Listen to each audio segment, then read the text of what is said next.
네. 네, 이제 좀 쉰 것 같아서 다시 진행해 보도록 하겠습니다. 이번 같은 경우 제가 아까 틀렸다고 얘기했는데 다시 한번 보니까 그걸 의도한 것 같아요. 결과적으로 이게 세포 내에 소디움 농도가 적어지면 소디움 그레디언트를 만들거든요. 세포 안 밖에. 그러면 세포 밖 그냥 다른 데서 소디움 채널 같은 게 이게 열리면 소디움이 우르르 들어올 거 아니에요. 우르르 들어오는 그 에너지를 통해서 뭐 글루코즈도 업테이크하고 많은 물질들을 업테이크를 하거든요.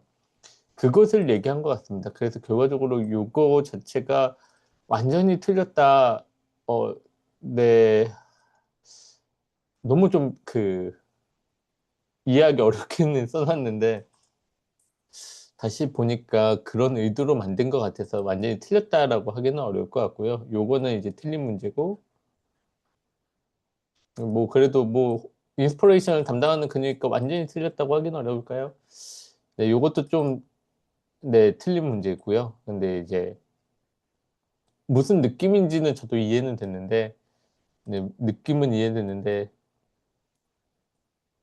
결과적으로는 좀 틀린 얘기기는 합니다.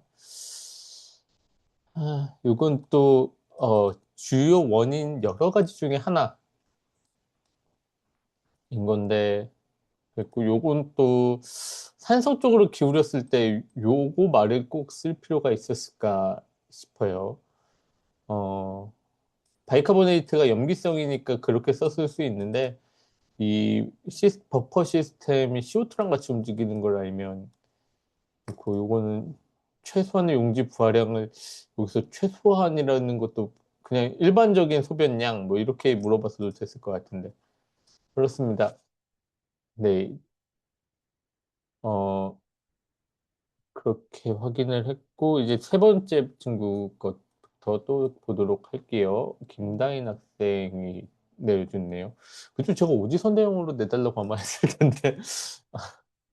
네. 세기관지가 기관과 기관지, 이게 해부학적인 걸 물어봤네요. 해부학적에서 트라키아 브론커스가 있었고, 브론커스가 있었고, 그 다음 브론키올로 가는 면서 브론키올이 터미널 브론키올과 레스퍼라토리 브론키올로 나눠졌죠. 레스퍼라토리 브론키올과 터미널 브론키올, 종말 세기관지와 호흡 세기관지는 알베올라의 유무로 나눠졌었는데, 브론, 브론커스, 이 기관지와 세기관지 브론키올, 이게 올이 가늘다라는 뜻이라 그랬죠. 한글로 새 요거랑 똑같습니다.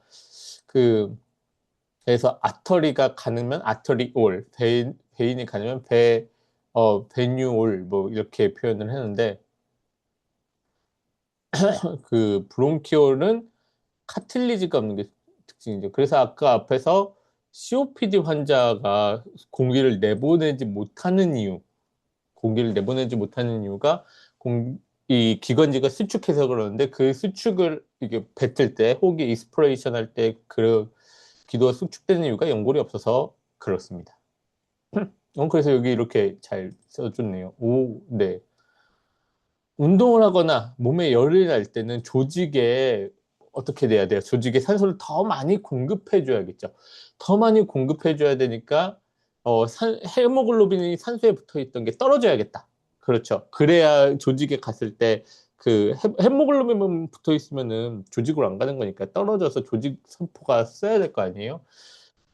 덧대어 주도록 하는 게 그래서 엑시딕 할 때, 지금 글루코즈도 많이 쓰고 있어. 이런 신호니까, 물질 대사가 활발하다는 신호고, 그거와 비슷하게 체온이 상승하는, 이런 것들이 이제, 그, 헤모글로빈의 산소 해리곡선이 있었죠. 이게 레프트 시프트를 하냐, 라이트 시프트를 하냐, 뭐 그런 얘기들을 했었습니다.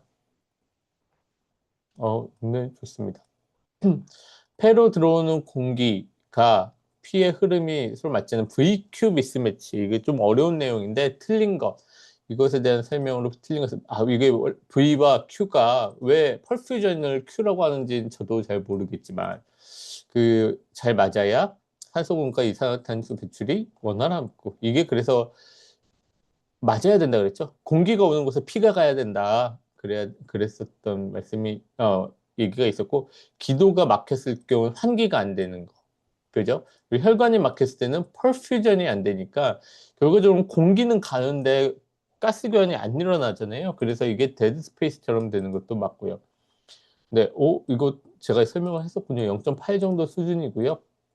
환기가 완전히 차단된 폐 영역을 통과한 피는 그럼 막 그냥 피가 산소를 공급받지 못하고 이산화탄소 배출하지 못하고 그걸 정맥혈 상태로 그대로 심장으로 돌아오게 됩니다. 그러니까 정맥혈 상태로 들어오게 되니까 션트인데 앞에서 말씀드렸던 션트 흡수를 못한 상태로 들어오니까 5번이 되겠죠. 오, 지금까지는 문제 퀄리티가 굉장히 좋은데요. 인체의 혈관 중에서 일반적인 병렬 구조와 달리 모세혈관을 거친 피가 정맥을 통해 곧바로 심장으로 가지 않고 또 다른 모세혈관으로 가는 그 두 가지 구조가 있었습니다. 반으로 가는 거가 있었죠. 포탈 베인. 또 하나는 신장으로 가는 게 있었습니다. 글로메룰러스 사구체를 통과한 다음에 튜블로 가서 튜블에서 또 모세혈관 캐필러리를 이루는 그 두 가지 공간이 있었죠. 그 하나가 이제 간, 여기 또 하나가 신장. 이렇게 있었습니다. 그러니까 장을 거쳐서 장에서 모세혈관을 한번 만들고 그 다음에 간 포탈 베인으로 가서 거기서 다시 모세혈관 간에서 모세혈관을 만들고 그 다음에 정맥 IVC를 타고 심장으로 갔죠. 그 포탈 베인이었는데요. 신장 같은 경우에는 어퍼런트 아터리 올 그래서 수입 소동맥에서 모세혈관이 됐다가 수출 소동맥 이퍼런트 아토리올로 됐다가 튜블에서 캐필러리가 됩니다. 그래서 똑같이 중간 딸인데 얘는 베인이고 그 신장은 아터리고 그 차이는 좀 있어요. 심장의 해부학적 구조와 의학 용어에 대한 설명. 네, 왼쪽 그러니까 2000판이라 그랬죠. 오른쪽 3000판 이렇게 외우면 쉽다라고 제가 얘기를 했었고, 네, 심장에서 좌우 기준으로 관찰자가 바라보는 방향, 아나토미컬 포지션을 얘기한 것 같아요. 아나토미컬 포지션을 얘기하는데, 어, 바라보는 방향이 아니라 사람의 왼쪽과 사람의 오른쪽 제 방향입니다. 제 왼쪽에 있는 게 좌심실이고요. 제 몸 기준으로 오른쪽에 있는 게 우심실인데, 그, 근데 저기 뭐냐. 우리 그림을 봤을 때 좌우가 바뀌어 있는 거죠. 그래서 원래 왼쪽이라고 얘기해야 되는 왼손을 쭉 뻗었을 때 이 방향이 오른쪽인 거예요. 반대로 오른쪽을 쭉 뻗었을 때 여기가 왼쪽인 게 우리가 환자를 봐서 이렇게 아나토미컬 포지션으로 보는 것을 전제로 얘기를 하기 때문에 그렇습니다. 그래서 좌우가 바뀐다라고 하면 이게 맞는데, 심장의 좌우 기준은 그냥, 근데 사람의 좌우예요. 사람의 좌우. 심낭은 심장 전체를 그래서 여기 틀렸다. 틀렸다. 심낭은 전체 둘러싸고 있는 주머니를 뜻하고요. 그래서 이 페리칼디움이 딱딱해지면은 컨스트릭티브 페리칼다이티스라고 해가지고 심장이 늘어나지 못하게 막기도 하고요. 이 심낭과 심장 사이에 액체 같은 게 차가지고 눌러버리면 카디악 탐폰, 심낭 압전이 생겨가지고 초응급으로 저희가 그 바늘 꽂아가지고 피 빼가지고 사람 살리는 그 드라마에서 보는 그런 것들이 생기는 이유가 페리칼디움이라고 말씀드렸었습니다. 알렌 테스트예요. 이렇게 그 뭐지? 손 쩌릿쩌릿하게 만드는 그 놀이. 여기 양쪽을 혈관을 라디아 알터리, 얼나 알터리 두 개를 맞고 한쪽만 톡 떼면 저희가 요뭐 라디아 알터리만 보통 여기 누르면서 지혈할 거니까 여기 반대쪽을 톡 뗐을 때 손 색깔이 제대로 돌아온다. 그러면은 이 아터리 두 개가 여기 손 안에서 잘 아나스토모시스 그리고 아까 얘기한 콜라테랄 서큘레이션이 잘 되어 있다라고 생각해서 그럼 여기 찔러서 지혈할 수 있겠죠? 이쪽 반대쪽으로 얼라 알터리를 통해서 팔에 혈액이 공급이 될 테니까 그게 알렌 테스트였습니다. 푸아제유 법칙에 의해서 반지름의 4제곱 비례합니다. 대동맥벽, 이게 내막이 찢어지는 아ortic 다이섹션이죠. 아ortic 다이섹션의 가장 결정적으로 위험한 인자. 어, 이게 그, 쉬어 스트레스였잖아요. 혈액은 점막이 있기 때문에, 비스커스티, 점성이 있기 때문에 이 혈관 쪽으로 가는 혈액은 느리고 그 혈관의 가운데 쪽으로 가는 애는 빠르죠. 이 빠르게 가는 애가 이 느리게 가는 애를 잡아 끌면서 이렇게 가니까 얘가 혈관을 긁어버리는 그런 현상들이 나타나게 되고 그걸 이제 쉬어 스트레스다라고 말씀을 드렸었습니다. 그 쉬어 스트레스를 일으키는 중요한 인자 중에 하나가 여기 5개 중에서는 고혈압이에요. 네, 점성이 높아지면 또 잘 생길 수도 있고요. 근데 어째 아ortic 다이섹션을 가장 많이 일으키는 게 왜 고혈압이냐? 혈압을 그럼 고혈압만큼 이기기 위해서 좌심실이 엄청 많이 수축을 하잖아요. 엄청 많이 수축을 해서 에올타보다 압력이 높아질 때 이제 좌심실에서 에올타로 쭉 피가 이동할 텐데 그만큼 압력이 높아졌다 보니까 속도가 확 높아지고 그래서 터뷸런트가 생깁니다. 난류가 생기면서 취어 스트레스가 굉장히 많이 증가하게 돼요. 혈구수 적혈구가 과다하게 많아지는 폴리사이세미라페라라고 하는 것에서 혈전이 잘 생기는 게 이러면 아까도 점성이 높아지면 시어 스트레스가 증가한다 그랬죠. 그 시어 스트레스가 증가하면 혈관이 손상이 됩니다. 근데 혈관이 손상되면 원래는 잘 안 손상 안 되는데 손상되면은 출혈이 났다는 거니까 혈전이 빡세게 해서 그 출혈을 막아줘야겠죠. 그게 잘 생겨요. 그래서 1번. 네. 비스코시티가 증가하면서 쉬어 스트레스가 증가하기 때문에 혈관이 잘 손상돼서 이런 일들이 벌어진다. 그래서 1번이었고요. 운동을 할 때, 심장박동이 빨라질 때 수축기가 비율이 증가한다 그랬습니다. 수축기의 비율이 증가한다고 했고, 네. 수축하는 그게 모든 게 이게 짧아지는데 그 한 번 뛸 때 수축하는 시간을 얘기한 것 같아요. 1분이라는 걸 봤을 땐 그래서 수축하는 시간이 늘어나고 이완하는 시간이 줄어드는 건 맞습니다. 한 번 심장 뛸 때, 한 번 뛸 때 요거를 얘기한 거니까 한 것 같고요. 이완기가 상대적으로 줄어들고, 네. 심장 주기 전체 시간은 짧아지겠죠. 하트레이트가 빨라지니까. 약물을 입으로 먹을 때와 아이비로 주사할 때, 입으로 먹을 때는, 정맥 주사하면은 바로 혈관으로 들어가니까 바로 혈중 피크 농도도 탁 올라가고, 바이오 어베일러빌리티도 바로 심장으로 가니까 100%, 거의 100%죠. 경구투여하면은 흡수되는 과정도 있고, 그리고 간을 지나서 대사되는 퍼스트 패스 이펙트도 겪어야 되고요. 그죠? 네. 그래서, 3번도 맞는 설명이고, 경구투여는 잘못 먹었을 때 구토를 유발하는데 가격적인 대처가 가능하여 주사보다 안전하다. 네, 요런 경구투여가 안전합니다. 혈중 농도의 피크도 낮아져요. 낮아지는 장점도 있습니다. 근데 의식이 없을 때는 먹을 수가 없어서 오히려 경구투여가 불가능하고요. 그래서 아기들한테는 저희가 경구투여 약을 잘 안 먹이고 그래서 만약에 주사 넣기가 어렵다 그러면 직장을 통해서 완전 이제 뭐 씹거나 이런 걸 못하는 아기들한테 직장으로 약을 준다 그랬죠. 그러면은 바이오 어베일러빌리티가 증가하는 장점도 있고 한데 네, 못 먹으니까 그렇게 주는 겁니다. 나이가 들어감에 따라서 근육이 줄어들죠. 지방 비율 증가하고 근육이 줄어들고 근육이 주로 신장 기능이 떨어집니다. 근데 신장 기능이 떨어지니까 크레아티닌이라는 물질이 적게 만들어지는데 그래서 어, 이 원하는 정답을 잘 얘기해 주네요. 크레아티닌으로 원래는 저희가 신장 기능을 평가를 해요. 그래서 이 크레아티닌의 농도가 높아지면 신장 기능에 문제가 있네? 이러는데 노인 같은 경우에 근육이 없어가지고 크레아티닌이 떨어지면 어 크레아틴 생성이 떨어져가지고 신장 기능도 떨어졌는데 크레아티닌 수치가 정상인 경우가 있을 수 있어요. 근육이 너무 없어서 크레아티닌을 만드는 근육이 너무 없어서 그래서 크레아티닌 수치만으로 노인의 신장 기능을 평가할 수는 없습니다. 신장의 사구체 여과 장벽에서 덩치가 큰 단백질이 소변을 함부로 빠져나가지 못하게 하는 것들이 되게 많았죠. 혈관에 하나 있었고요.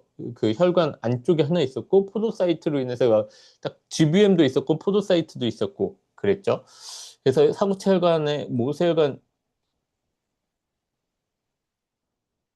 모세혈관 세포에 뚫린 구멍들이 구멍들이 혈구, 큰 성분을 이렇게, 혈구, 네, 혈구처럼 큰 성분은 막아냅니다. 맞습니다. 혈구처럼 큰 성분. 단백질 정도까지는 못 막아내고요. 그 세포 정도 단위까지는 막아낼 수가 있어요. 정상적일 땐. 베이스 멤브레인, 이제 기저막은 분자량의 큰 물질을 걸러내고요. 특히 음전화를 싫어하죠. 장벽 세포들도 음전화를 띠고 있어서 알부민이 음전화를 띠니까 못 빠져나가게 밀어주는 역할을 하는 거라서 3번이고, 포도사이트, 족세포 사이의 아주 미세한 틈새 장벽이 최종적으로 크기를 선택해 제한을 한다. 또 그 사이 공간들이 있고 실트 어, 다이아프램 요것도 있었죠. 그래서 크기가 크면 클수록 못 나옵니다. 그리고 음전화하면 못 나오고 그래서 정기적 장벽 음전화일수록 못 나오고 크기가 크고 그러면 못 나오는데 이게 망가지면 소변의 단백질에 나오는 단백뇨가 생긴다. 오, 네, 좋습니다. 맞습니다. 네프로는 이제 글로메룰러스부터 튜블까지 해가지고 콜렉팅 덕트까지 나오는 하나의 신장 소변을 만드는 기본 단위라 그랬어요. 그래서 프록시말 튜브, 여기 프록시말 튜브에서는 대부분의 물질들을 재흡수하고요.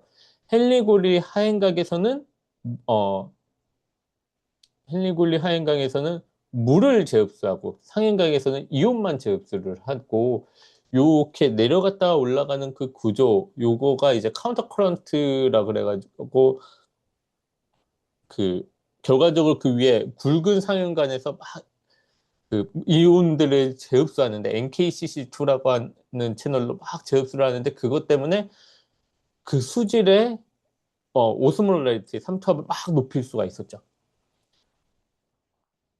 사고체에서 여과된 수분의 99% 이상 재흡수가 됩니다. 50% 재흡수되면 저희 매일 화장실에 있어야 돼요. 집합관에서 작용하는 호르몬은 크게 두 가지가 있었죠. AVH와 알도스테론이 있었습니다.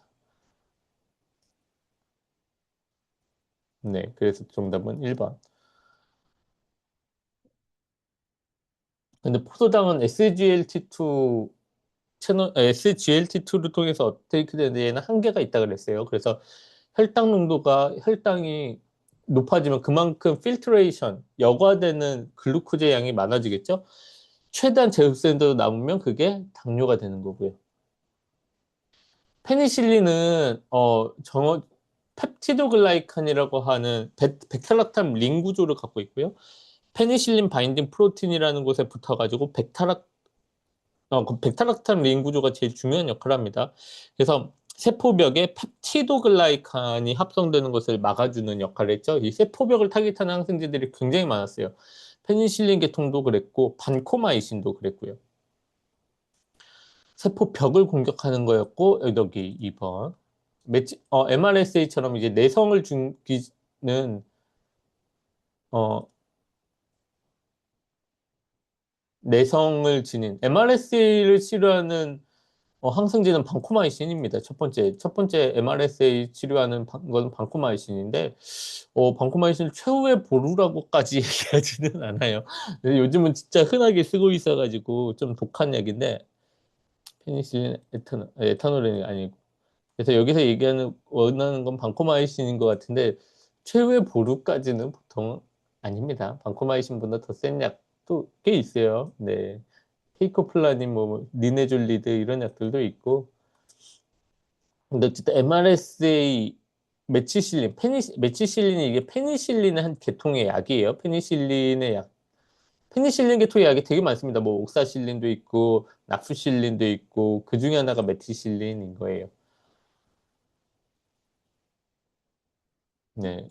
그래서 이거는 반코마이신은 글라이코펩티드 계열의 항생제고요. 똑같이 세포벽을 공격하는 건 똑같은데 다른 파트에 영향을 줍니다. 그 페니실린 바인딩 프로틴에 붙어가지고 합성화능을 저해하는 게 아니라 그 앞 단계에서 저해하는 걸로 알려져 있고요. 뭐 초회 보루의 항생제 이게 어쨌든 아주 틀리지는 않아요. 그래서 MRSA가 나왔 MRSA를 막 치료하다가 방코마이신에도 내성이 생겨서 VRSA가 됐다. 그러면은 우리나라 큰일 그것만으로 논문입니다. 그것만으로. 우리나라에서는 아직까지는 VRSA, 방코마이신 레지스턴트 스타필로코커스 아우레우스가 나오질 않았어요. 아직까지는 VISA라고 해서 듣는 듯 마는 듯 하는데 좀 이상한데 라는 그 정도까지는 꽤 그래도 1년에 한두 건씩 서울에서도 보고되고 서울에서 한두 건이면 아마 전국에서 한 8건 이 정도 보고되는 것 같은데 4건에서 8건 VSA는 아직까지 한 건도 없었습니다. 그래서 아주 틀린 표현이라고 하기는 또 어려울 것 같네요. 단답형 빈칸 채우기 빈칸 채우기 내달라는 뜻이겠죠? 네, 그걸 원하시는 대로 제가 이러고 출제하기도 쉬운데 조사나의 경우 이거는 서피턴트 얘기는 제가 몇 번 했으니까 넘어가고 전도 속도가 제일 빠른 건 펄킨제 파이버였습니다. 펄킨제 파이버였고 제일 느린 건 AV 노드였죠. AV 노드는 그 느려서 시간 딜레이가 생기는 거 앞에서도 말씀드렸고 술을 만성적으로 많이 마시는 사람에게서 주로 호발을 하는 거 앞에서 아까 알코올릭 케토산증 이제 공부했었으니까 좀 넘어갈게요. 가스갱그린을 일으키는 병은 이제 클로스트리디움 펄피리전스였죠. 클로스트리디움 펄피리전스에서 이 균은 혐기성 세균이어가지고 산소만 만나도 죽는다 그랬습니다. 그래서 어 근데 요거는 죽이기 위해서는 좀 틀려요. 이게 결과적으로 죽는 건 맞는데 보통 고압산소 치료를 하는 가장 큰 이유는 힐링 속도를 좀 높이기 위해서입니다. 어, 죽이기 위해서는 이게 결과적으로 힐링 속도를 높이려고 고압산소를 했는데 균까지 같이 죽는 거지. 균을 죽이기 위해 고압산소를 하지는 보통 않아요. 왜냐면 고압산소 자체도 굉장히 톡식하거든요. 뭐 아주 틀렸다고 보기는 어렵긴 합니다. 조산하게 고농도의 산소를 과도하게 주거나 인공호흡기를 오래 사용했을 때, 이게 기관지 BPD, 브론코 풀모너리 디스플레시아 BPD라고 하는 거예요. 그래서 태어났는데 인공호흡기를 한 달 정도 계속 썼다. 근데 이제 인공호흡기를 뺄 수가 없다. 그걸 이제 BPD, 기관지폐 이형성증이라고 하고, 인공호흡기 때문에 결과적으로 산소와 이 압력 때문에 산소가 톡식한 거와 압력 때문에 폐가 강제로 펴지면서 데미지를 받는 그것 때문에 이런 현상이 생기게 됩니다. 정답 가리면서 할까요? 먹는 약의 혈중 농도를 약을 먹이고 그다음에 피 뽑아가지고 농도 딱 재서 얼마큼 퍼졌는지 보는 거 VD였죠. 볼륨 오브 디스트리뷰션. 저 봐버렸네. 어쩔 수 없죠. 레닌 앙시오텐시노겐 엔지오텐신일 겁니다. 엔지오텐시노겐 레닌 엔지오텐신 알도스테론 시스템인데 네, 레닌이 가장 앞에 있으니까 레닌. 요거는 넘어갈게요. 신장 깊은 곳, 메듈라로 갈수록 삼투압의 농도가 높아지는 게 이제 카운터 커런트가 있어가지고 높아진 소변이 계속해서 아래로 내려갈 수 있게 이게 내려가잖아요. 높아진 소변 삼투압이 계속해서 아래로 내려갈 수 있게 만들어진 시스템 때문에 여기가 이렇게 높아지게 된 거예요. 그러니까 이게 카운터 커런트 어 멀티 뭐였더라? 이게 증폭계. 네. 카운터 커런트, 그러니까 반류입니다, 반류. 내려갔다가 올라가는 거. 그걸 얘기해요. 중추화학 수용체에서는 CO2를 센싱할 수 있었죠. CO2를 센싱할 수 있었고, 말초화학 수용체에서는 이제 그 CO2, 그리고 산소가 떨어진 거, pH의 변화, 이런 것들을 다 센싱할 수 있었는데, 네. 결과적으로는 중초학 수용체가 CO2를 센싱하니까 CO2가 호흡을 조절하는데 굉장히 중요한 역할을 했었습니다. 우리 몸에 CO2가 높아지는 게, 숨 쉬는데 굉장히 중요한 역할을 했고, 그런데 이제 하이폭시아, 저산소증이 너무 많이 심해지면 그때는 이 저산소증도 굉장히 숨을 많이 쉬게 만들어주는 요인이 돼요. 그래서 그것 때문에 고산병의 원인이 되기도 하고요. 산 높은 데 올라가면 산소가 없으니까. 뇌하수체에서 분비되는 ADH는 콜렉팅 덕트에서 막 물을 제흡수하죠. 그 컬렉팅 덕트 집합관에서 물을 재흡수할 때 이 세포가 있으면 그 아쿠아포린이라는 것이 이 세포벽에 딱 붙어가지고 이렇게 물을 흡수할 수 있게 통로가 딱 열리는 그 역할이에요. 근데 신장은 제가 뭐라 그랬죠? 물을 강제로 끌어올 수는 없다 그랬죠. 그래서 메듈라가 오스몰라리티가 높은 상태로 만약에 유지되어 있다면 오스몰라리티가 높으니까 물이 자연스럽게 집합관에서 그 몸으로 쭉쭉 들어오는 겁니다. 네, 집합관에서 그 제흡수를 조절하는 거고요. 노인 환자의 신장 기능을 평가할 때 크레아틴 수치만 믿으면 안 되는 이유는 앞에서 말씀드렸죠.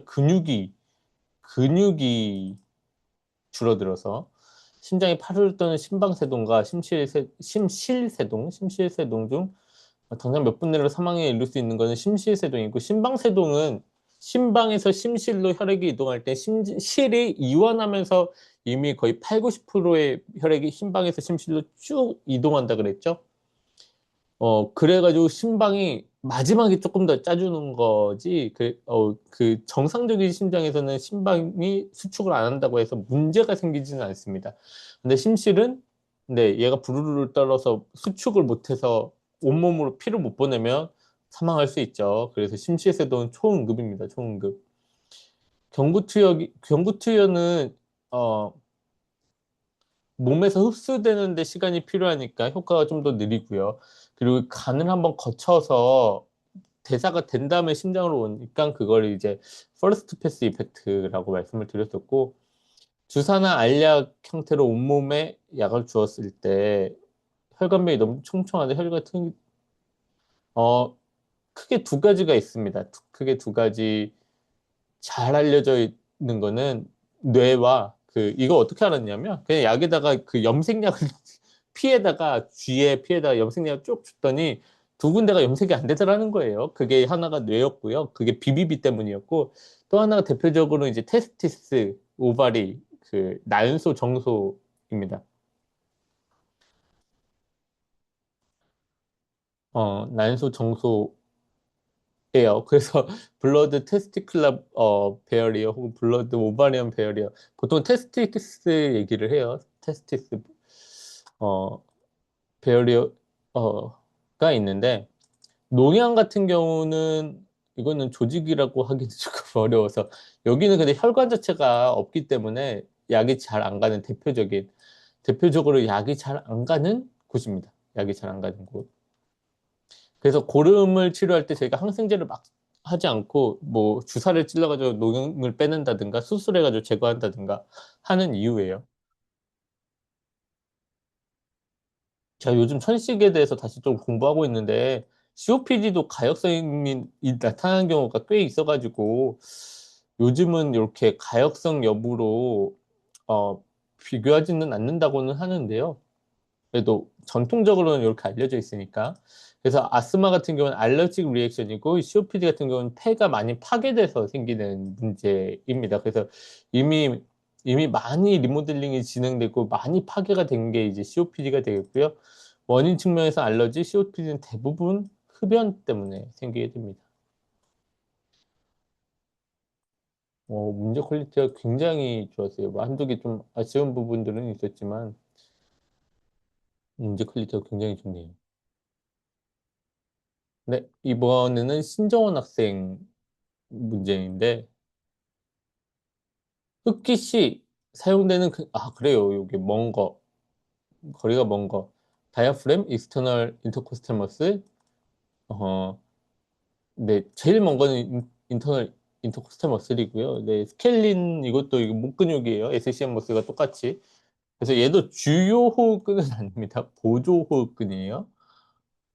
계면활성제에 대한 설명, 요거는 또 넘어갈게요. 그 표면 장력 낮추고 균일하게 팽창하는 것을 돕는 거고, 조산에서는 그래서 트리트먼트를 하죠. 그래서 표면 장력을 결과적으로는 낮춰주는 역할을 하니까 분자간이 끌어들이는 힘을 낮춰주는 역할을 합니다. 엑스마는 가역적인 게 특징이에요. 그래서 그 브론코 다이레이터를 사용해가지고 기관지가 늘어나는지를 실제로 테스트를 해요. 근데 제가 이번에 호흡기내과 교수님들이랑 만나서 얘기를 해보니까 COPD 환자도 거기에 반응하는 환자들이 많더라라고 해가지고 진단하는데 이런 게 중요하다라는 얘기를 들었었습니다. 그 히스토리가 중요하다는 얘기였는데 COPD는 보통 담배 같은 것 때문에 생기고 천식이 이제 스테로이드가 중요하고요. 어, 네. 보호 효과는 이제 헤모글로빈에서 산소가 어떨 때 잘 떨어지냐. 그래서 CO2가 높을 때 잘 떨어지고 pH가 낮을 때 잘 떨어지더라. 그 얘기였죠. 그래서 네. pH가 낮아질 때, pH가 상승할 때는 알칼리 될 때 똑같은 얘기죠. 바스키 살균제 등으로 인터스티셜 스페이스가 두꺼워졌다. ILD, 인터스티셜 렁 디지즈와 같이 되는 건데 폐가 되게 두꺼워지고 딱딱해지는 현상이 벌어졌습니다. 그럼 크게 두 가지. 두꺼워지니까 가스 교환이 잘 안 일어나요. 가스 교환이 잘 안 일어난다는 거 하나. 그리고 딱딱해지다 보니까 리스트릭티브 패턴. 그래서 폐가 잘 커지지를 않습니다. 이 두 가지 패턴이 있었는데 두꺼워졌을 때라고 얘기했으니까 확산이 안 되는 걸 얘기하는 것 같습니다. 그래서 확산능이 떨어지는 거 2번이고요. 호흡 조절 시스템에서 네, 탄성력이 어, 높아지는 것까지는 맞는데 컴플라이언스가 떨어진다고 보통 표현을 해요. 컴플라이언스가 떨어지고 어, 일렉 탄성력이 엘라스틴의 그건데 엘라스틴 호흡이 어려워집니다. 호흡 조절 시스템에서 가장 민감하게 반응하는 건 CO2라고 앞에서 말씀을 드렸고, 이게 그래도 앞에 있는 친구들과 이게 문제가 많이 겹치니까 제가 설명하기 좀 편하거든요. 데드 스페이스는 우리 몸에 공기가 들어왔는데 가스 교환이 안 일어나는 그 부분들을 얘기를 했죠. 그래서 뭐 우리가 일반적으로 500ml의 공기를 들이마실 때 350ml만 이제 폐포로가 150ml 정도, 30% 정도는 데드 스페이스다라고 얘기를 했었습니다. 근데 그게 호흡을 많이 하면 줄어들 거죠. 그리고 호흡을 적게 그냥 많이 하면 이 데드 스페이스는 많아질 수 있어요. 네. 그래서 그때 데드 스페이스가 늘어나는 가장 대표적인 이슈로 스노클링 얘기를 했었고 사각이 늘어나면은 가스 교환에 참여하는 폐포 공기량은 네. 그냥 일반 똑같이 숨을 쉬었을 때는 어, 감소하는 게 맞죠. 그리고 네, 이거 TV 타이달 볼륨과 데드 스페이스는 큰 관계는 없는 건데 그냥 보기 하나 만들려고 만든 것 같습니다. 그리고 우리 펜은 굉장히 똑똑한 게 산소가 있는 곳에만 어차피 혈액이 가게끔 해야 되잖아요. 그래야 V와 Q 비율이 맞겠죠.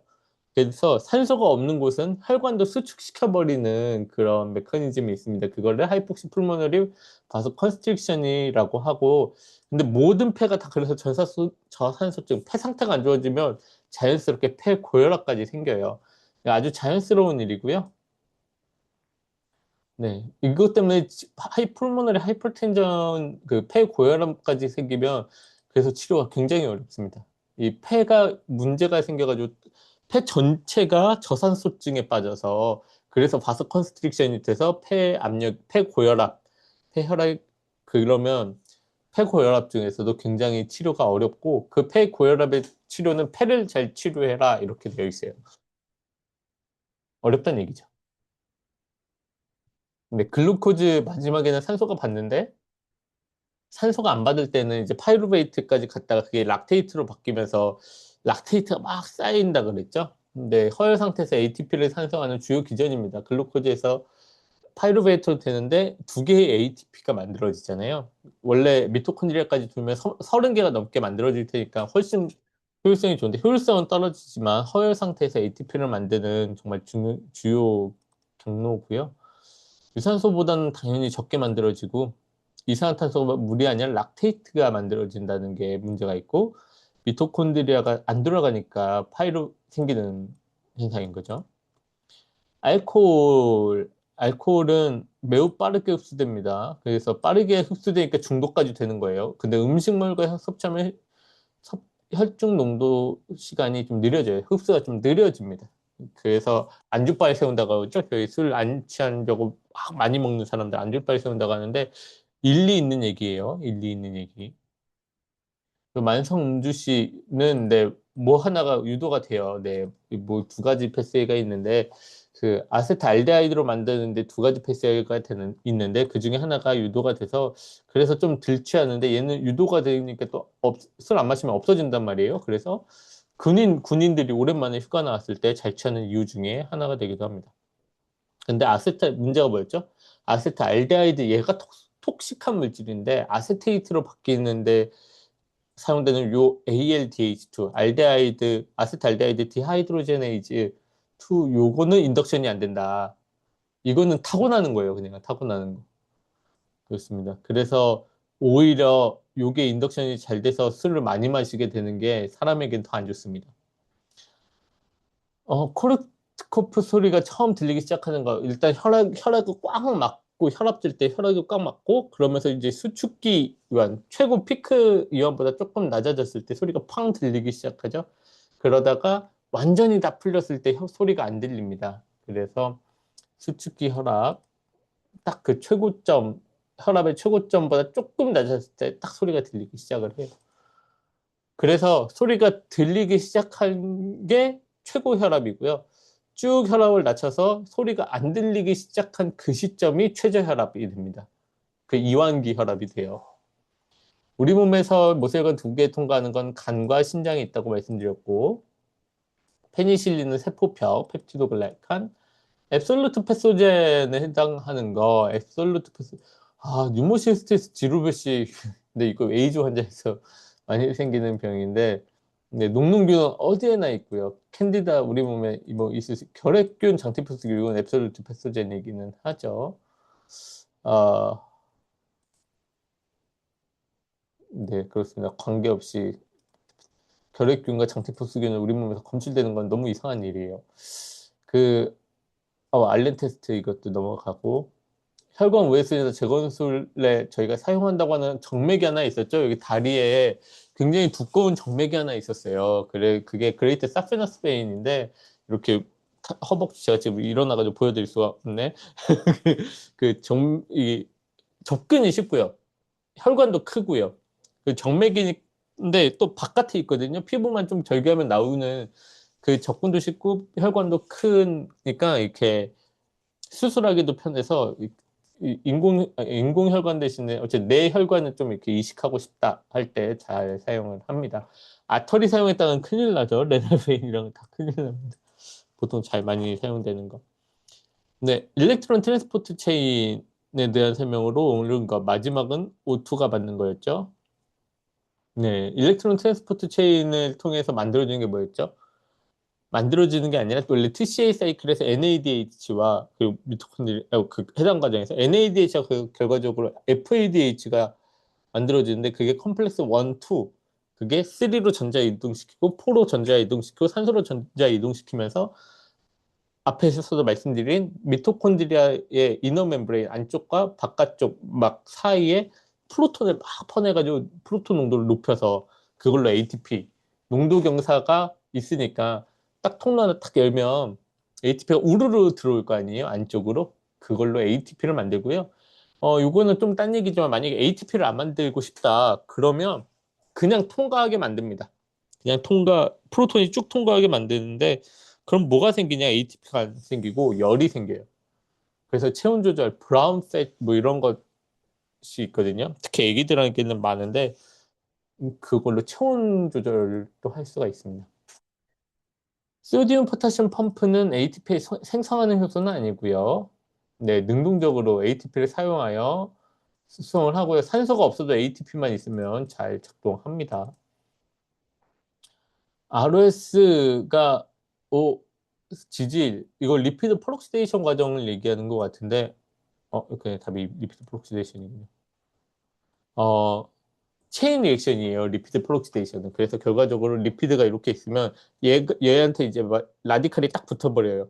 그럼 라디칼이 붙으면 여기 산소가 또 이렇게 똑똑 붙거든요. 그럼 이 라디칼이 옆으로 톡 이동하기가 좋아집니다. 그럼 여기서 또 산소가 톡톡 붙어요. 그럼 옆에 또 이렇게 톡 이동해요. 이거를 체인 리액션이라고 합니다. 체인 리액션. 연쇄적으로 작용을 해서 리피드 멤브레인이 쭈르르륵 망가지는 그 과정을 겪게 됩니다. 네. 심박출량은 보통 1분당 5리터로 자심실과 우심실이 거의 비슷했죠. 거의 비슷했고, 꽤 많이 상승합니다. 2배 이상으로 훨씬 많이 상승할 수 있고요. 네. 비슷하다고 말씀드렸어요. 비슷해요. 자심실과 우심실, 박출량, 그리고 최순환, 최순환. 그냥 들어와야 나가니까. 왜냐하면 하트는 우리는 이게 클로즈드 시스템이라서 앞 사람이 가야 뒷 사람이 올 수 있는 구조라서 그렇습니다. 그래서 이건 1번일 것 같고, 75에 0.8초일 때 가장 두드러지게 해서 막 심장이 빨라질 때 어, 상대적으로 이완기가 줄어든다고 말씀드렸었고요. 전기 속도가 가장 빠른 부위가 아까 펄킨제 5였고 느린 건 AV 노드였죠. 이것도 앞에서 말씀드렸으니 넘어가고 요건 또 제가 앞에서 말씀드렸으니까 넘어갈게요. 심실은 바로 네, 혈액 박출을 못해서 그렇고 WPW 신드롬이라고 하는 건 이제 액세서리 패스웨이가 있는 거였어요. 원래는 심방에서 만들어진 전기 신호가 AV 노드를 거쳐서 심실로 가야 되는데 그 AV 노드를 거치지 않고 그 심방에서 심실로 가는 액세서리 패스웨이가 있어서 문제인 건데요. AV 노드는 이제 전도 속도가 느리니까 좀 절연체 역할을 좀 해줘요. 그래서 신호 A트림에서 막 이상한 신호를 만들어도 어떻게 할 수 있어요? AV 노드가 걸러줄 수 있는데 이 액세서리 패스웨이는 그런 기능이 없거든요. 그러니까 심방에서 만약에 이상한 신호가 만들어지면 심실로 막 다 전달이 되는 겁니다. 그래서 네, 심방세동과 동반되면 생명의 위협이 되는 거예요. 그게 특징이고요.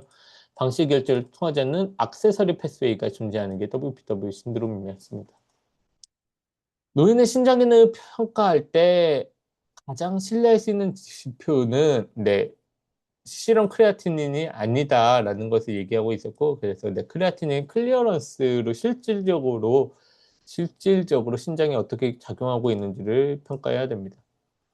근데 업소션, 디스트리뷰션, 메타볼리즘, 익스크리션이죠? 어, 메타볼리즘입니다. 신장의 분비 과정에서 신체 항상성을 유지하는 주요 기능은 네, 그 역화된 대로 막 분비를 하는 거죠. 보통 엑시드 그리고 포타슘을 보통 배출을 많이 합니다. 글루코즈 이거는 리업소프션, 재흡수죠. 시크리션이 아니라 리업소프션이고요. 단백질 세뇨간으로 이동시키면 큰일 나죠. 사고체에서 여과되지 못해 적혈구 단백질 다 이동하지 못하고요. 모든 노폐물을 농도 구배 역행하여 수동적으로 농도 구배를 역행하는 것과 수동적인 게 같이 있을 수 없죠. 역행하는 거면은 능동적인 거죠. 네. 그 문제에서 모든 들어가면 다 틀린 것기도 하지만 프록시말 튜브는 웬만한 걸 다 재흡수한다 그랬습니다. 그래서 포도당 아미노산도 재흡수하는데 여긴 단순화산이 아니라 최대한 다 끌어들여요. 능동적으로. 네.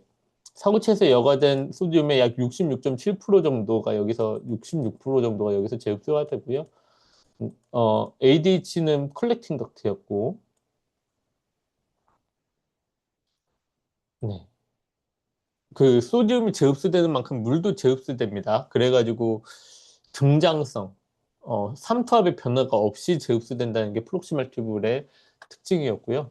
네프론에서 헬레골이 얇은 하행각, 내려갈 때는 물만 흡수되고 올라갈 때는 소듐 클로라이드 같은 용질만 흡수된다라는 게 있었죠. 그래서 1번과 2번이 반대였고 TAA는 물에 대한 투각성은 낮은데 NKCC2 요게 이제 장에서 용질을 막 재흡수하니까 소변의 삼투압이 엄청 낮아집니다. 그래서 세뇨간액을 희석시킨다, 그러니까 삼투압을 낮춘다라고 얘기하면 맞는 표현이 되겠고요. 양전하를 띠게 되죠. 포타슘 때문에. 루프 다이우레틱스가 여기 NKCC2 여기에 작용을 하게 됩니다. 정답도 굉장히 잘 써줬네요. 건강한 성인에서 포도당은 이게 통과는 여과는 잘해요. 근데 이제 프록시말 튜블에서 전량 재흡수되는 게 원칙이죠. 원칙인데 이걸 초과해버리면은 당뇨가 생기게 됩니다. 네, 좋은 문제들 많이 만들어줘서 고맙고요. 마지막, 이건 누가 만들었는지, 이거 찾아보면 되니까, 잠시만요. 이거는 아마 김유한 학생이 만든 문제인 것 같아요. 인스퍼레이션에서 작용하는 거 다이아프램이죠. 네, 다이아프램과 그 다음에 익스터널, 어, 익스터널 아닙니다. 인터널 아닙니다. 네, 익스터널 인터코스탈머스이 되겠고요. 보툴리듐 중독 시 근육이 수축을 못 하잖아요. 근육이 수축을 못 해가지고 이렇게 뉴로머스큘러 정션 디지즈 그래서 숨을 못 쉰다라고 했는데 어 이게 아세틸콜린이 분비가 안 돼서 그런 거 맞습니다. 아세틸콜린 스네어까지 알면 이 베지클이 세포로 빠져나갈 때 이게 멤브레인에 딱 붙어줘서 이 안에 있는 게 이렇게 열리면서 밖으로 나가는 거거든요. 이렇게 이게 딱 베지클이 세포막과 붙는 데 작용하는 프로틴이 스네어 프로틴입니다. 네, COPD와 에스마 요거는 넘어가도 될 것 같고요. 네, COPD의 대표적인 거는 담배라고 말씀드렸어요. 비과학적으로. 아이언 데피시en시 아네미아가 있을 때는 어 산소 공급이 잘 안 되겠죠. 그래서 사람이 좀 막 그 산소 공급이 잘 안 되다 보니까 그 산소 공급을 막 증가시키기 위해서 대표적으로 심장 박동이 증가합니다. 심장 박동이 증가하는 게 초기 증상이고요. 이식증 같은 경우는 정말 심해졌을 때 생기는 거예요. CO는 적혈구와 딱 붙어가지고 그 헤모글로빈과 딱 붙어가지고 헤모글로빈 하나가 없어지는 거다 랑 똑같다라고 말씀드렸죠. 그래서 담배 피는 사람들에게는 적혈구, 헤모글로빈 수치가 정상인보다 좀 더 높다 그랬습니다. 그게 에리스로포이에틴이 증가해서 그렇고요. 좋은 문제입니다. 이거는 네, AI를 썼다는 증거죠. 네, AI를 쓰면 이렇게 영어 많이 보여주고, 네, 요런 거, 요런 표시 이렇게 있고, 네, 벤틸레이터에서 CO2 변화가 제일 우리가 민감하게 센싱하는 거라고 말씀을 드렸고 그래서 이 CO2의 민감도가 크로닉하게 계속 CO2가 높아지면 떨어지거든요. 그래서 이제 CO2 날코시스라고 하는데 만성적으로 CO2가 높은 환자에게서 산소 치료할 때 주의해야 되는 이유예요. 지금 이 환자가 숨을 쉬는 이유가 저산소증밖에 없는 거예요. CO2가 계속 높으니까 이 CO2가 이 높은 게 정상인가 보다 이렇게 뇌가 착각을 하고 있어서 CO2가 높은 게 이제 호흡 중추 자극을 못할 때는 이 산소가 적은 거 그거 하나가 이렇게 계속해서 숨 쉬어야 돼. 너 지금 산소가 없어. 이러는데 산소를 많이 주잖아요. 그럼 이게 교정이 되면서 호흡을 갑자기 안 해버립니다. 그래가지고 CO2 날코시스 만성적으로 이산화탄소 농도가 높은 환자에게서는 산소 치료할 때 주의해야 되는 이유고요. 타이다 볼륨이 크면 클수록 그 비율, 데드 스페이스 비율은 정해져 있는 거니까 작아질 거고요. 만성적으로 네, 요거 앞에서 있었으니 넘어가고 네, 공급이 차단되는 건 옥시전과 글루코즈, 글루타민 넘어가고 레이노드 상수 네, 제가 아까 2000일 때 긴가민가 했던 게 제가 알기로는 3000이어서 그랬습니다. 네, 3000이 맞고요. 네, 감염 관리에서 요걸 문제로 내주시다니.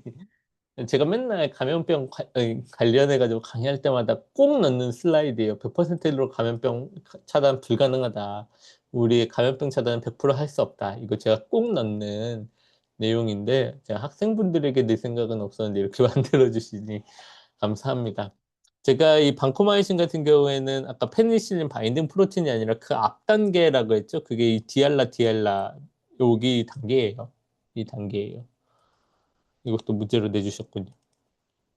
해부학적인 자세니까 우리 관찰자 시점에서 오른쪽과 왼쪽이 바뀌는 거, 네, 그거를 제가 너무 나중에 설명드려서 지금 되게 죄송하고요. 그래도 여러분들 다 이해해 주셔서 감사합니다. 알란 테스트 이거 꼭 내야겠네요. 세 분인가 네 분이나 내주시네. 순환계의 1차적인 역할에 포함되지 않는 거, 네, 물질을 공급하고, 필요한 물질을 막 공급하는 게 순환계이고, 그 다음에 또 웨이스트 프로덕트를 제거하는 게 중요한 역할을 했죠. 그 다음에 그래서 뭔가를 전달하는 것, 그 마지막으로 체열 발산하는 것까지 중요한 역할을 했었습니다. 네, 아울틱 다이섹션, 이거는 앞에서 말씀드렸으니 넘어가고, 어, 우심실은 우심실은 이게 심실 자체가 얇으니까 아코디언을 짜는 것처럼 이렇게 수축하고, 좌심실이 두꺼우니까 치약 짜는 것처럼 이렇게 굵게 이렇게 힘있게 짜는 특징이 있었죠. 오, 오. 근데 우심실의 수축 기간이 더 깁니다. 그게 우심실은 조금만 수축해도 이제 혈액이 넘어가고요. 혈액이 넘어가고 그 다음에 쭉 이완을 해도 이완을 하는 그 동안 어, 꽤 많이 이완을 해야 또 이제 밸브가 닫히거든요. 그래서 결과적으로 심실에서 폐동맥으로 넘어가는 그 시간이 깁니다. 시간이 길어요. 폐동맥으로 가는 속도는 대동맥으로 가는 속도가 빠르고요. 어, 이것도 심실 전기 신호를 얘기하면 어, 이러면 조금 어려운긴 한데, AV 노드에서 펄킨즈 파이벌로 가서 에이펙스로 갈 때 에이펙스로 갔다가 좌심실 먼저 흥분시키고 우심실로 이렇게 돌아가거든요. 네. 좌심실로 갔다가 우심실도 이렇게 돌아갑니다. 그래가지고 우심실이 어 그 신호가 수축을 오라고 하는 그 신호가 늦게까지 계속 와요. 이거는 제가 강의 안 했을 텐데 그 SA 노드에서 AV 노드에서 히스 번들에서 이제 에이펙스로 이게 전기 신호가 쭉 전달되면서 동시에 좌심실, 우심실 이렇게 가는 게 아니라 좌심실 갔다가 우심실 이렇게 넘어가는 그 전기 신호가 있어요. 근데 클로스티드 퍼피리전스 이 균이 그렇게 임팩트가 좀 강했나 봐요. 아주 중요한 뭐 많이 만날 수 있는 균이긴 해요. 이게 식중독도 일으키거든요. 그래서 이건 좀 딴 얘기인데 저랑 굉장히 친하게 지냈던 응? 이거 딴게 와가지고 친하게 지냈던 그 보건소 선생님께서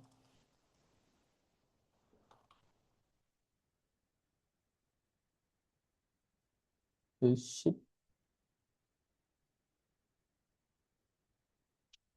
논문을 냈어요. 논문을 요거 이게 이제 이게 저희가 같이 질병관리청에서 3주간 교육받는 게 있었는데 거기에서 이제 냈었습니다. 그래서 이 김선미 선생님인데 이렇게 클로스트리디움에 의해서 식중독이 일어났더라, 배에서 집단 식중독이 발생했더라, 요걸로 이렇게 논문을 쓰셨어요. 그래서 식중독도 일으킵니다, 이 균이. 클로스트리디움 퍼피디스. 그래서 여러분들의 일상생활과 아주 관련이 없다라고 할 수는 없는데, 네, 그래도 임팩트가 좀 강했군요. 하이퍼바릭 오xygen 세라피는 옥시젠이 톡식한 걸 작용할 수 있다 그랬어요. 그래서 폐도 손상이 되고 이게 너무 심하면 시저까지 일으킬 수 있다. 그래서 특히 고압산소 요법에서는 폐 손상과 시저 요거를 되게 주의해서 보고 있습니다. BPD 앞에서 말씀드렸으니까 넘어가고, 좌심실 텐전을 높이는데 그냥 수축만 쭉 그 수축은 하고 있는데 부피 변화가 없는 걸 텐저니트라고 했죠. 네, 그래서 이 텐저니트가 차지하는 게 95%인가 더 넘는다 그랬습니다. 그래서 그럼 나머지 텐저니트를 뺀 나머지가 이게 토탈 익스터널 워크가 네, 5%도 안 되는 거죠. 네, 액션 포텐셜에서 소디움 채널을 멈추고 막 포타슘 채널 이거를 아 소디움 채널이 우르르 들어오고 그다음에 이게 플로토가 되는 페이지가 있는데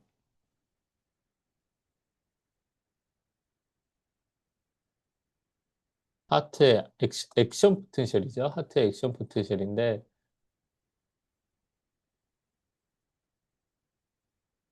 네. 시작되는 페이지라서 페이지 1이라고 했나 봐요. 이게 멈추고 시작되면서 원래 요 플로토를 이루는 그러니까 지금 얘기하는 요 페이지에서 1, 2 여기거든요. 보통 이 플로토 여기를 되게 초점을 맞추는데 요 10점 여기를 이렇게 문제로 내셔가지고 요게 원 이렇게 됩니다. 소듐이 우르르 들어오는 게 페이즈 제로고요. 어,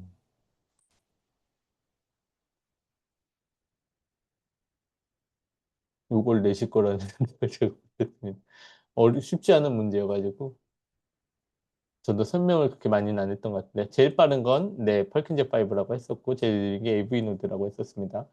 그리고 베이거스 너브에서 아세트콜린 해서 이 심장을 좀 느리게 만드는 그 효과가 있었죠. 심장을 베이거스 너브가 액티베이션이 되면서 심장을 느리게 만드는데 그 심장을 느리게 만들 때는 이 이 디폴라리제이션이 원래 스폰테니어스ly 올라가가지고 스레숄드를 넘을 때 그때 딱 심장박동이 팡 뛰는데 스레숄드를 높이는 방법도 있고 너무 아주 밑에서부터 시작하는 것도 있고 이 기울기를 낮추는 방법도 있었어요.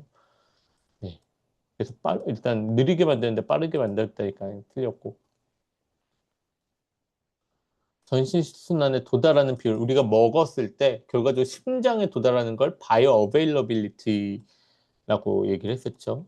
생체 이용률이었고 정맥 주사와 경구 투여 정맥 주사를 할 때는 바로 온몸으로 들어가니까 바이오 어베일러빌리티가 거의 100%고 바로 피크니까 효과가 빠르다라는 장점이 있었습니다. 어, 경구 투여 방식이 지는 거, 네, 색중증 감염 위험이 없다. 이게 그랬고, 노인 양리학에서 체내 지방 비율 증가하죠. 지방량 비율도 증가, 제지방량. 림바디메스가 제지방량인가요? 한글로 몰랐네, 제지방량. 그렇군요. 결과적으로 머슬이 떨어집니다. 머슬이 떨어지니까, 네, 그 결과적으로 수분도 감소하고 머슬도 떨어지고 하니까 이게 다 감소해요. 지방을 제하고 우리 몸의 매스인데 근육까지 떨어지니까 체내 수분량 감소합니다. 그래서 제가 애기들 여러분들 학생 때는 수분량 몇 프로라고 배웠어요? 하면서 70%라고 배웠으면 어릴 때 배운 거다 이런 얘기 했었죠. 알부민 수치도 감소합니다. GFR은 네가티브 차지를 차단을 하는데 글리코사마이드 글라이칸을 함유하고 있어서 아, 글라이코사마이드 요거는 글라이코칼릭스라고 해서 이 엔도셀륨 바로 안쪽에 있는 혈관벽 바로 안쪽에 있는 층이었어요. 글라이코칼릭스가 요거 이 네가티브 차지를 밀어내는 그 힘을 갖고 있는 이유가 요 글라이코사미노글라이칸 요거 때문입니다. 네, PPT에는 있어요. 있는데 제가 막 자세하게 말씀은 안 드렸었을 겁니다. 프린시팔 셀과 집합과는 프린시팔 셀과 인터칼레이티드 셀이 있었죠. 프린시팔 셀과 인터칼레이티드 셀이 있었고, 인터칼레이티드 셀은 이제 pH, 엑시드를 분비하거나 베이스를 분비하거나 이렇게 pH를 조절하는 데 사용이 됐었고, 프린시팔 셀은 알도스테론과 ADH가 작용하는 세포다라고 말씀을 드렸는데, 포타슘 배설과 관련해서 ADH는 뭐였죠? 물만 제압하는 거니까 포타슘만 관련하는 거는 알도스테론이었습니다. 여러분들 문제 열심히 잘 만들어 주셔서 고맙고요. 여기 문제들 중에서 제가 35문제 뽑아 볼 수도 있을 것 같아요. 네, 한번 그거는 혹시나 필요하면 한두 문제는 제가 만들 수도 있는데 너무 문제 잘 만들어 주는 친구들이 많아서 한번 문제 만들어 보겠습니다. 그 시험 관련해서는 제가 공지에 또 올리도록 할게요. 제가 여러분들을 시험 장소에서 좀 만나고 싶었는데 만나고 싶었는데 어,